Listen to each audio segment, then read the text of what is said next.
mga official ko. Dumating na yung Kickstarter ko dito na gi-order. Ito na.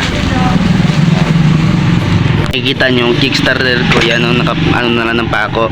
Pag ginanon ko yan, hanggang na siya. Kasi haros na yan siya dito. Yan. Itong Kickstarter na inano ko parang sa Raider yata to eh. Pero XR150 yung ano natin, yung motor. Pero sa tingin ko kasya naman eh, kasi na ano ko nakaraan eh. Try lang natin. At dito nga mga ka-official ko, kinakabit ko na yung Kickstarter na gi-order ko.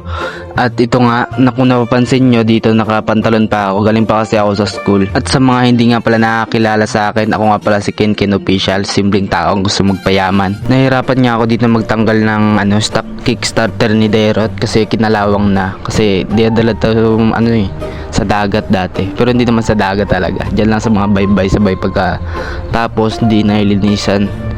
Yun. Pero ngayon yung dito na to sa akin, malinisan to palagi. Wala itong nadurumihan. Siyempre ako na to nag-aalaga eh. At ito nga mga ka-official ko, nakabit ko na. Ito yung luma na yung dati niyan. Ito yung nilagay. Ito yung sa bago to eh. Hindi ko nilagay kasi ito lang pang ano ko. Malaki kasi ito yung ano niya, gap niya sa ulo. Kaya kung nagustuhan nyo naman itong video, paki-like and share naman, paki-follow na rin pala ako, libre naman. So paano ba yan? Hanggang dito na lang ang aking kwento at salamat sa ilang minuto. Mag-follow pogi!